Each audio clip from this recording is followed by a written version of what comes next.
Bienvenue, c'est votre rendez-vous, merci pour l'accueil, avec une météo plutôt clémente, comme vous pouvez voir. Ce sera sorti des parapluies, alors on est dans le nord, à Wandigny-Hamage, donc Wandigny-Hamage, 1300 habitants, un peu plus, et on va découvrir ce parc communal avec cet espace de biodiversité, et vous allez voir que ici la population, elle se bouge en fait pour créer des choses.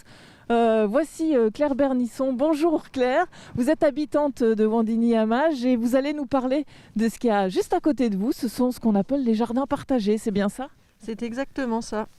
Alors on s'est engagé avec une dizaine de familles depuis 2 ans pour réaménager un certain nombre d'espaces de la commune. Et dans les souhaits qui avaient été émis par les habitants, il y avait le fait d'avoir un jardin dans lequel les gens pourraient venir picorer des choses quand ça aurait poussé. Donc on s'est réunis à plusieurs familles et on a installé ici, alors vous pouvez voir donc des carrés potagers qui sont en cours de refonte sur l'hiver et ainsi que des parterres avec des petits fruits. Et puis tout au fond, forcément dans un potager naturel, un composteur, voilà, dans lequel tout le monde peut aller déposer ses déchets. Alors l'entretien ici, vous dites que c'est l'hiver, la terre se repose, où on a mis de la paille, enfin du paillage, des branches. Qui c'est qui fait ça? C'est vous? Ce sont les habitants? Ce sont les habitants. Donc le principe c'est qu'on a des rendez-vous qu'on planifie et puis après chacun peut venir planter, arroser, cueillir comme il a envie.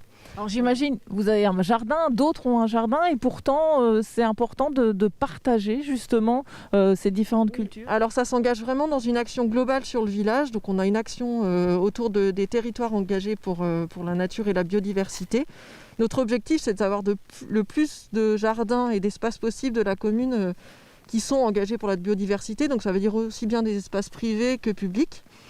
On s'inscrit aussi dans la dynamique, on est dans le parc naturel Scarpesco exactement, et eux ils ont mis un label en place qui s'appelle le label Éco-Jardin, dans lequel on essaie de labelliser le plus de terrain possible là sur la commune. Donc aussi bien nos jardins à nous, potagers, vu qu'on est dans un espace rural forcément il y en a beaucoup, que le jardin ici, le jardin de l'école, les jardins familiaux et ainsi de suite. Voilà. Voilà, donc ça, ce sont pour les jardins partagés avec des espaces de convivialité, j'imagine. Et puis, il y a un autre projet qui se trouve là, juste derrière. Juste derrière et qui est tout neuf. Donc, ça fait partie aussi des souhaits. Vous voyez, on est dans le parc communal, il y a des jeux pour les enfants et ils voulaient aussi avoir un coin pour eux où ils pourraient se cacher pour aller jouer. Et donc, c'est la cabane en osier qui a été construite il y a un petit mois. Alors, je vais aller voir ça tout de suite. Merci Claire. Bonne continuation. Et donc cette cabane en osier, vous la découvrez. Elle a été construite début décembre avec les habitants, bien sûr.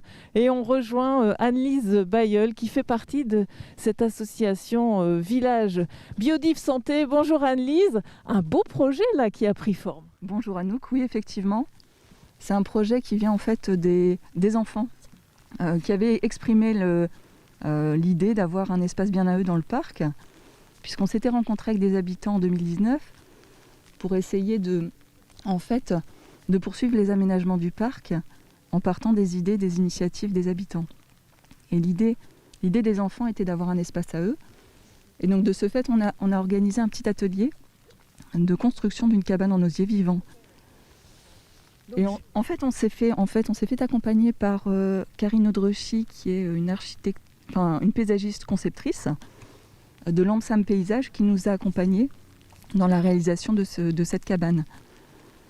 Donc on a fait un appel à volontariat pour participer à une après-midi de construction de ce projet, ce qui a permis à la fois de pouvoir apprendre la façon dont on plante, comment vous avez organisé l'espace. Les enfants étaient avec vous aussi, puisque c'était une volonté. Étaient avec nous, mais c'est surtout effectivement les parents qui ont donné de leur temps pour pouvoir aménager cette cabane. Alors cette cabane, elle est présente.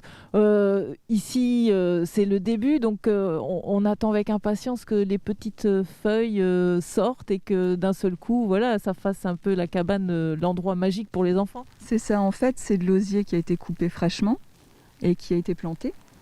Ce qui fait qu'au printemps, ça devrait reprendre et donc on devrait avoir une cabane avec la repousse des feuilles qui va permettre d'avoir un espace caché. Super projet, convivialité, lien social, c'est ça aussi cette association? C'est ça, effectivement. Ça a permis de faire de cet espace qui était déjà un parc où les parents venaient amener leurs enfants pour jouer, un lieu de rencontre. Voilà, c'est ce qu'on voulait, un lieu de rencontre, un lieu où on ait des échanges. Et ce projet-là a permis de renforcer les liens au sein des habitants. Voilà. Merci beaucoup. Anis, continue. On a impatience de voir au printemps ce que ça va donner, cette belle cabane. Alors, vous voyez, cet espace de biodiversité dans ce parc communal, c'est une réussite. Et bon, on avance vers la mare pédagogique parce que, oui, il y a ça aussi ici. Et on va rejoindre Marie-Hélène Gosse, qui vous représentez une association, en fait. Vous sensibilisez les jeunes, on peut dire, à la biodiversité, à la nature, et notamment, vous venez régulièrement ici. Oui, bonjour Anouk. Effectivement, j'anime l'association Nature Science et Nous, et puis Club Nature le mercredi, réservé aux familles, les enfants, les parents peuvent accompagner, et on fait des petites activités autour de la mare, du recensement, aussi bien des plantes que des animaux. Et c'est toujours une réelle découverte parce qu'on s'imagine que les mares, c'est les mares grenouilles, mais il n'y a pas que ça. Il y a vraiment beaucoup de vie dans une mare. Et voilà, donc c'est toujours des moments partagés très très forts de découverte, aussi bien pour les parents que pour les enfants. Alors ici, on est quand même dans un espace rural, c'est une commune rurale. Et malgré tout, il faut sensibiliser enfants et parents à la nature. Oui, c'est sûr que ça peut paraître paradoxal, mais effectivement, je pense qu'on est vraiment tous enfermés dans un train-train qui est là, et on a besoin aussi de se ressourcer, et c'est toujours bien de se retrouver ensemble et de découvrir la nature proche. Voilà, c'est un des objectifs de l'association, c'est faire découvrir à tous que la nature proche, elle est aussi magnifique que la nature qui peut être dans les îles, par exemple.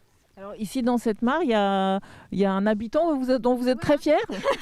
Exactement. Lors d'un recensement qui a été effectué il y a quelques années, on a eu la chance de trouver le triton crété, espèce rare et magnifique en soi. Enfin, voilà, c'est une grande joie, une grande fierté pour nous. Et du coup, ça a un petit côté privilège. Et on est toujours content de le découvrir quand on fait du recensement avec les enfants. Et en voie de disparition, ce triton ? Oui. En fait, les zones humides sont vraiment de par elles-mêmes menacées. Donc, c'est un petit peu notre fer de lance, protéger les zones humides. Et à ce titre, on fait justement une animation le 17 février, avec les enfants, les parents, et puis en partenariat avec le SAGE et le Parc naturel régional Scarpesco. Donc malgré tout, il y a du boulot aussi dans les villages. On croit que non, mais voilà, vous y êtes. C'est ça. Et on continue les actions. La semaine prochaine, avec les habitants, chantier participatif de nettoyage d'une mare. Parce qu'une mare, ça finit par se fermer, les arbres poussent. Donc là, c'est rempli de sol. Et on va venir avec les sécateurs, un petit peu d'huile de coude et puis notre bonne humeur. Et on viendra enlever tout ça pour réouvrir la mare. Voilà, du boulot, il y en a. Merci beaucoup en tout cas. Alors on continue, près de cette mare, et on va rejoindre le maire de la ville qui est là en train d'admirer ce plan d'eau. Bonjour monsieur le maire. Alors, Wandigny-Hamage, on va juste le situer. C'est un nom qu'on entend sur le Paris-Roubaix, c'est bien ça ? Oui, Wandigny-Hamage est traversé depuis de très nombreuses années par cette course emblématique, le Paris-Roubaix. Juste à l'entrée du village, il y a d'ailleurs un tronçon pavé qui est partagé par 3 communes, Ornain, Aire et Wandigny-Hamage. Le Tour de France est déjà passé 2 fois, Wandigny-Hamage. Les adeptes du vélo sont régulièrement sur le territoire quand il fait beau, bien sûr, même quand il fait ce temps-là. Il y a beaucoup de promeneurs, des randonneurs, des cyclistes, des cavaliers également. Il y a beaucoup de chevaux sur la commune. Alors un petit coin de verdure, on le voit, c'est un village rural. Ici, un espace de biodiversité avec des citoyens super motivés. Donc ça doit être plaisant pour vous. Mais bon, un petit village comme ça, il faut se battre aussi pour attirer le commerce et créer de l'activité. Alors attirer le commerce, c'est bien difficile. Il y en avait quelques-uns par le passé. Nous avons réussi à réinstaller une boulangerie qui fonctionne très très très bien. Notre projet futur sera peut-être un petit marché hebdomadaire. Quel jour de la semaine, je ne sais pas encore, mais essentiellement avec des produits bio si c'était possible. Bio, locaux. Locaux surtout, les circuits courts, favoriser les circuits courts et l'agriculture biologique. Vous parlez des commerces, donc ça veut dire que la mairie doit s'investir, ça veut dire acheter les murs et inciter les gens à venir. C'est ça aussi pour que ce soit plus simple pour l'installation ? Il y en a trop peu.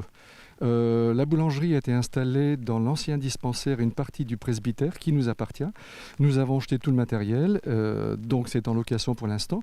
Mais pour installer d'autres commerces, ce sera à mon avis assez difficile. Alors ça, c'est l'action de votre équipe municipale, de vous et votre équipe municipale. En fait, c'est ça, avoir des idées pour dynamiser le centre. Oui. Avoir des idées tout en sachant qu'autour de Wandigny-Hamage, il y a quelques communes plus importantes avec des commerces beaucoup plus importants et que les gens s'y rendent très facilement. Oui. Donc il faut jongler avec tout ça et inciter en fait la population à soutenir son commerce local. Oui, bien sûr. Et puis par le biais de ce collectif de familles wandigny-hamageoises, nous sommes sur le point également de développer les éco-jardins, les jardins familiaux, par le biais de l'école aussi, commencer par les enfants pour sensibiliser les parents par la suite. Et ça gagne. On commence petit, mais je sens que ça prend. La mayonnaise prend. Il y a une bonne volonté. D'ailleurs, on le voit avec les réalisations. Merci, monsieur le maire, en tout cas pour l'accueil dans votre commune et bonne continuation. Merci.